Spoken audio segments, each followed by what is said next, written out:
नेताजी सुभाष चंद्र बोस ने कहा था, एक व्यक्ति एक विचार के लिए मर सकता है, लेकिन वो विचार उसकी मृत्यु के बाद 1000 जन्मों में अवतरित होगा।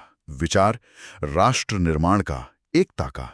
और जब स्वतंत्रता की दहलीज पर खड़ा देश अपनी एकता का भूगोल तलाश रहा था, तब एक असाधारण व्यक्तित्व सामने आया। उन्होंने राष्ट्र के भव्य भवन को आकार देने का बड़ा विशाल कार्य अपने कंधों पर उठाया। आज हम उन्हीं दूरदर्शी सरदार वल्लभ भाई पटेल और उनके द्वारा गढ़े गए आधुनिक भारत की कहानी पर एक गहन चर्चा करेंगे।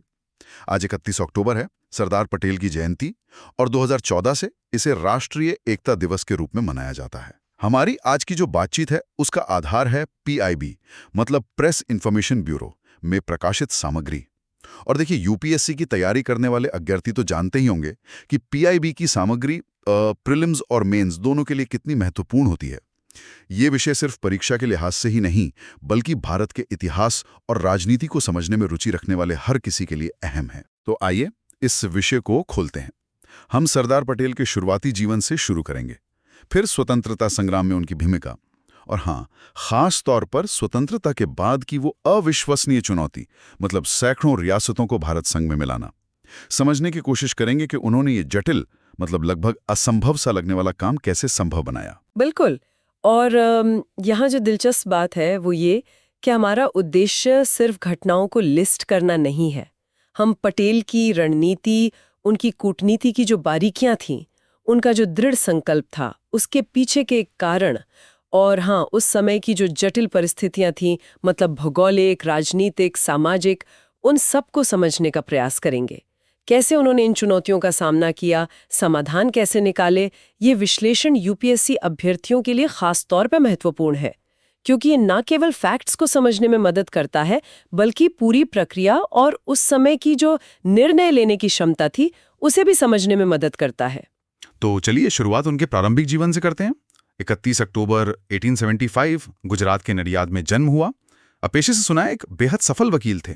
हाँ, काफी सफल वकील थे, लेकिन जीवन की धारा बदली, जैसा आपने कहा, 1918 में खेड़ा सत्याग्रह के दौरान। अच्छा। हाँ, वो एक बिल्कुल निर्णायक मोड़ था, जब महात्मा गांधी ने उनकी नेतृत्व क्षमता को पहचाना और उन्हें अपना डिप्टी कमांडर चुना। और बस यहीं से पटेल पूरी तरह सार्वजनिक सेवा के प्रति समर्पित हो गए। खेड़ा आंदोलन ने उन्हें किसानों के नेता के रूप में स्थापित किया, और उनकी जो संगठनात्मक प्रतिभा थी वो पहली बार सामने आई। और उनके प्रशासनिक कौशल की झलक वो तो हमें काफी पहले ही मिल गई थी। 1924 में वो अहमदाबाद नगर निगम बोर्ड के अध्यक्ष चुने गए थे। हाँ बिल्कुल। और ये सिर्फ एक पद नहीं था, उन्होंने इसे शहर की काया पलट का एक माध्यम बना दिया। कैसे? अध्यक्ष बनते ही उन्होंने शहर की जो मूलभूत सुविधाएं थीं, जैसे जल निकासी, साफ सफाई, स्वच्छता और पानी का वितरण, उसमें क्रांतिकारी सुधार किए। और ये केवल नीतियां बनाना नहीं था, वो जमीनी स्तर पर काम करते थे। हाँ, वो किस्सा बहुत मशहूर है ना। जी। जब लोगों ने देखा कि बोर्ड अध्यक्ष खुद झाड़ू और वो कूड़ा गाड़ी लेकर शहर के हरिजन क्वार्टर की सफाई में जुट गए हैं, जरा सोचिए। इस एक काम ने न केवल लोगों का गहरा विश्वास जीता, बल्कि उन्हें अहमदाबाद शहर का नायक बना दिया। ये नेतृत्व का एक अद्भुत उदाहरण था। कथनी और करनी में कोई फर्क नहीं। कमाल है। इसके बाद आता है 1928 का बारडोली सत्याग्रह। इसने तो पटेल को राष्ट्रीय मंच पर एक शक्तिशाली नेता के रूप में स्थापित कर दिया। हाँ, आप ठीक कह रहे हैं। बारडोली किसान आंदोलन ने सरदार पटेल की असाधारण संगठनात्मक क्षमता, उनकी अथक मेहनत और दृढ़ इच्छा शक्ति को पूरे देश के सामने ला दिया। यह आंदोलन इतना सफल रहा कि पूरे देश में इसकी चर्चा हुई। और यहीं पर आंदोलन में शामिल किसानों ने उन्हें स्नेह और सम्मान से सरदार कहना शुरू किया। अच्छा, तो सरदार की उपाधि यहाँ मिली? हाँ, यही मिली। एक उपाधि जो उनके नाम के साथ हमेशा के लिए जुड़ गई, उनकी पहचान बन गई। और फिर वो धीरे धीरे भारतीय स्वतंत्रता संग्राम के केंद्रीय नेताओं में गिने जाने लगे। 1931 में उन्हें भारतीय राष्ट्रीय कांग्रेस के कराची अधिवेशन का अध्यक्ष चुना गया। वो भी एक बहुत महत्वपूर्ण समय था। हाँ, वो वास्तव में एक बहुत ही नाजुक और कह सकते हैं भावनात्मक दौर था। कुछ ही समय पहले भगत सिंह, सुखदेव और राजगुरु को फांसी दी गई थी, और पूरे देश में गहरा शोक था, आक्रोश था। हाँ, माहौल बहुत गर्म था। बिल्कुल। ऐसे माहौल में कांग्रेस अध्यक्ष के रूप में पटेल का भाषण अत्यंत महत्वपूर्ण था। उन्होंने न केवल राष्ट्र की भावनाओं को आवाज दी, बल्कि भविष्य की दिशा पर भी बात की।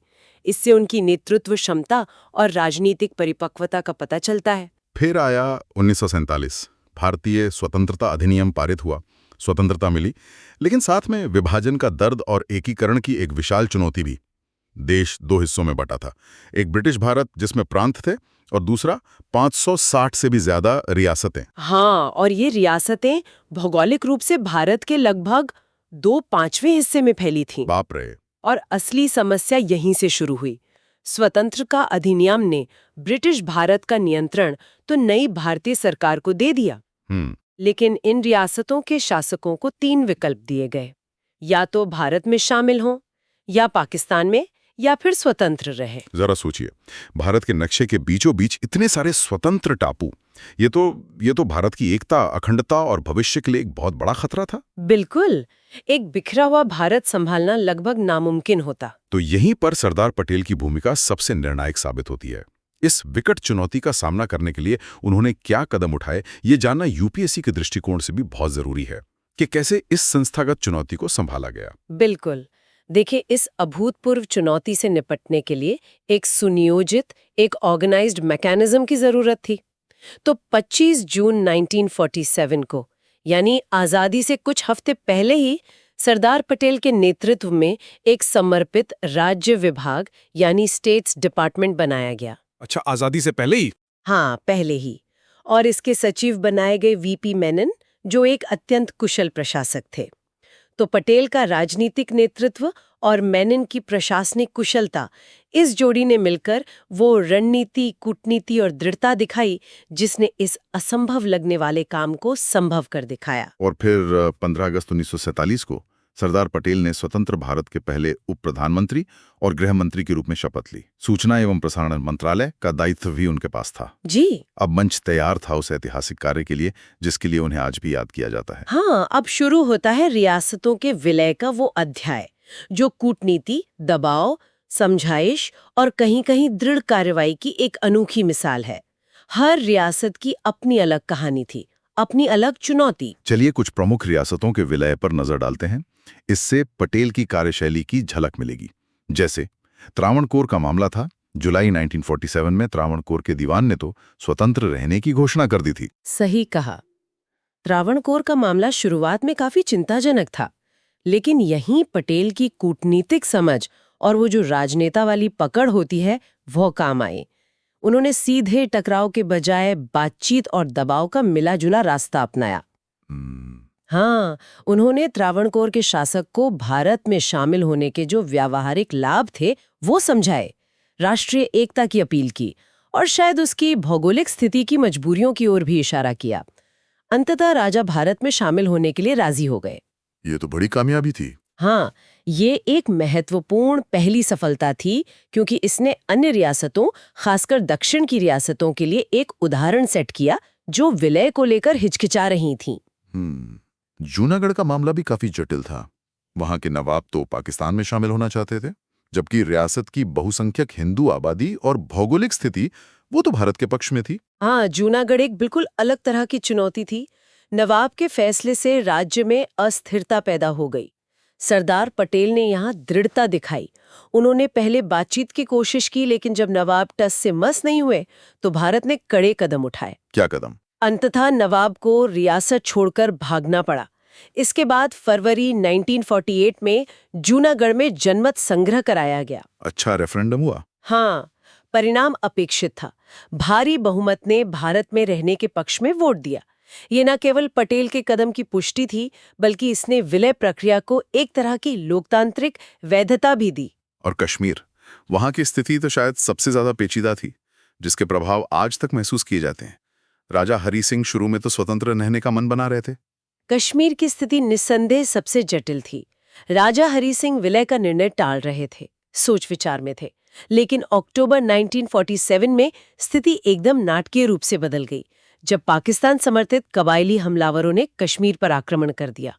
हाँ। संकट की इस घड़ी में राजा हरि सिंह ने भारत से तत्काल सैन्य सहायता मांगी। और भारत ने मदद की? भारत ने सहायता इस शर्त पर दी कि राजा विलय पत्र यानी इंस्ट्रूमेंट ऑफ असेशन पर हस्ताक्षर करें। राजा ने हस्ताक्षर किए और भारतीय सेना कश्मीर की रक्षा के लिए पहुंच गई। कश्मीर के विलय की शर्तों और फिर अनुच्छेद 370, इसके बारे में स्रोत क्या कहता है? ये यूपीएससी के लिए एक संवेदनशील और महत्वपूर्ण बिंदु है। हाँ, स्पष्टता जरूरी है। देखिए, कश्मीर के विलय की जो विशिष्ट शर्तें थीं, वो अक्टूबर 1947 से लेकर 26 नवंबर 1949 के बीच तय हुई। ये वो समय था जब भारत की संविधान सभा देश का संविधान बना रही थी। पीआईबी स्रोत के अनुसार इन्हीं विशिष्ट शर्तों को संरक्षित करने के लिए भारतीय संविधान के भाग 21 जो अस्थायी, संक्रमणकालीन और विशेष प्रावधानों से संबंधित है, उसमें अनुच्छेद 370 शामिल किया गया था। अच्छा। इसके तहत जम्मू कश्मीर को एक विशेष दर्जा मिला और राज्य को अपना संविधान बनाने की अनुमति मिली। स्रोत आगे ये भी बताता है कि 5 अगस्त 2019 को अनुच्छेद 370 जो जम्मू कश्मीर को ये अस्थायी विशेष दर्जा देता था, उसे निरस्त कर दिया गया।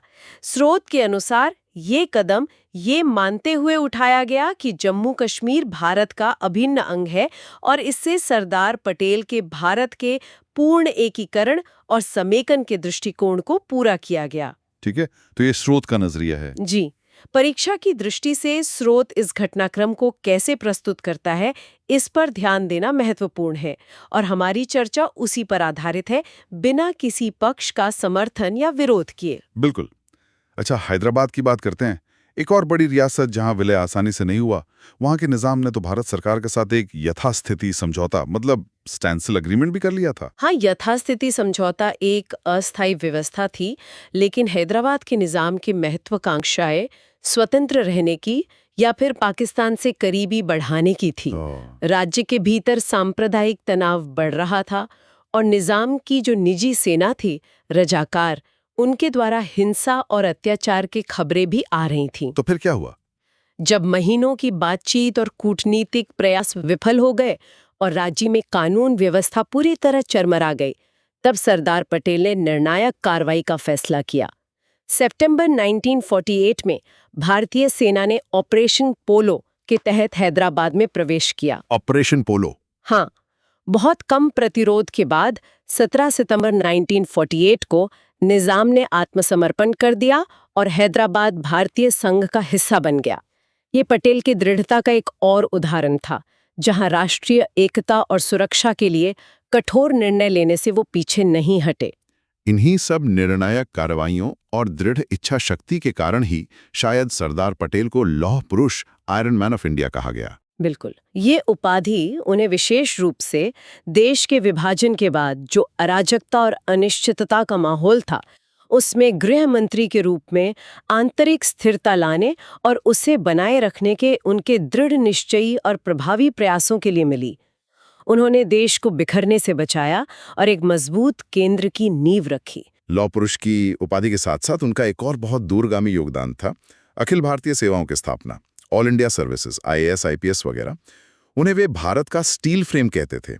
इसका क्या महत्व था उस समय? ये पटेल की दूरदर्शिता व प्रमाण है। वे जानते थे कि इतने विशाल और विविधतापूर्ण देश को एक साथ रखने और सुचारू रूप से चलाने के लिए एक कुशल, निष्पक्ष और एकीकृत प्रशासनिक ढांचे की जरूरत होगी। इसीलिए उन्होंने अखिल भारतीय सेवाओं की पुरजोर वकालत की और उन्हें स्टील फ्रेम कहा।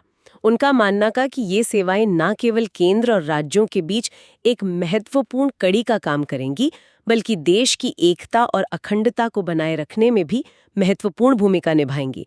वो इन सेवाओं के अधिकारियों से उच्चतम स्तर की ईमानदारी, सत्यनिष्ठा और राष्ट्र सेवा की अपेक्षा रखते थे। और आज भी ये सेवाएं भारतीय प्रशासन की रीढ़ मानी जाती हैं। बिल्कुल। 15 दिसंबर 1950 को सरदार पटेल का निधन हो गया, लेकिन क्या भारत के एकीकरण की प्रक्रिया उनके साथ ही समाप्त हो गई? नहीं, बिल्कुल नहीं। पटेल ने जो नींव रखी थी, उस पर निर्माण कार्य जारी रहा। ये समझना महत्वपूर्ण है कि एकीकरण एक सतत प्रक्रिया थी। उदाहरण के लिए फ्रांसीसी बस्तियां, जिनमें पौंडीचेरी प्रमुख था, लंबी बातचीत के बाद 1954 में भारत को सौंपी गई। अच्छा। पुर्तगाली शासन के अधीन गोवा, दमन और दीव को 1961 में सैन्य कार्यवाही ऑपरेशन विजय के द्वारा मुक्त कराकर भारत में मिलाया गया। हाँ, ऑपरेशन विजय। और फिर 1975 में सिक्किम, जो पहले भारत का एक संरक्षित राज्य था, जनमत संग्रह के बाद 36वें संविधान संशोधन अधिनियम द्वारा भारत का पूर्ण राज्य बना। ये सभी घटनाएं उसी राष्ट्रीय एकीकरण की भावना का विस्तार थीं, जिसके मुख्य शिल्पी सरदार पटेल थे। और आज हम सरदार पटेल को किस रूप में याद करते हैं? जैसा हमने शुरू में बात की, 31 अक्टूबर को राष्ट्रीय एकता दिवस मनाया जाता है। हाँ, 2014 से उनकी जयंती को राष्ट्रीय एकता दिवस के रूप में मनाना उनकी विरासत को एक सच्ची श्रद्धांजलि है, जो हमें देश की एकता और अखंडता के महत्व की याद दिलाता है। और निश्चित रूप से स्टैच्यू ऑफ यूनिटी का जिक्र भी जरूरी है। 31 अक्टूबर 2018 को प्रधानमंत्री नरेंद्र मोदी ने गुजरात के केवडिया में नर्मदा नदी के तट पर, हाँ, सतपुरा और विंध्याचल पर्वत श्रृंखलाओं की भव्य पृष्ठभूमि में, बिल्कुल, दुनिया की सबसे ऊंची प्रतिमा 182 मीटर ऊंची स्टैच्यू ऑफ यूनिटी राष्ट्र को समर्पित की। ये सरदार पटेल के विराट व्यक्तित्व और उनके योगदान के प्रति राष्ट्र का असीम सम्मान प्रकट करता है। तो अगर हम पूरी चर्चा का सार देखें तो सरदार पटेल ने अत्यंत जटिल, विस्फोटक और नाजुक परिस्थितियों में अविश्वसनीय रूप से कम समय में 560 से अधिक रियासतों को भारतीय संघ में सफलतापूर्वक एकीकृत किया।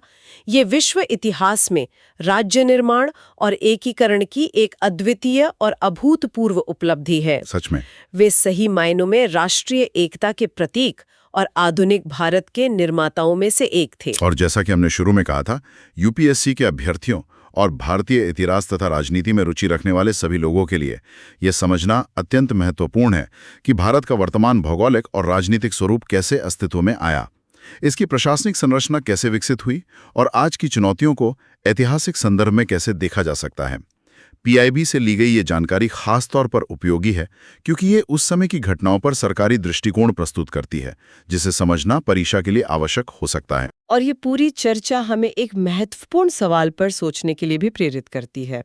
आज के दौर में जब हम समाज और राजनीति में विभिन्न प्रकार के मतभेदों, हितों के टकराव और कभी-कभी विखंडनकारी प्रवृत्तियों का सामना करते हैं, तो सरदार पटेल के दृष्टिकोण से क्या सीखा जा सकता है? उनकी कूटनीति, उनकी दृढ़ता, उनका संवाद कौशल, विरोधियों को भी साथ लेकर चलने की क्षमता और सबसे बढ़कर राष्ट्रीय हित को हमेशा सर्वोपरि रखने का उनका संकल्प, ये गुण आज कितने प्रासंगिक हैं, इस पर विचार करना हम सब के लिए महत्वपूर्ण है। बिल्कुल सही कहा। ये एक बहुत अहम सवाल है सोचने के लिए।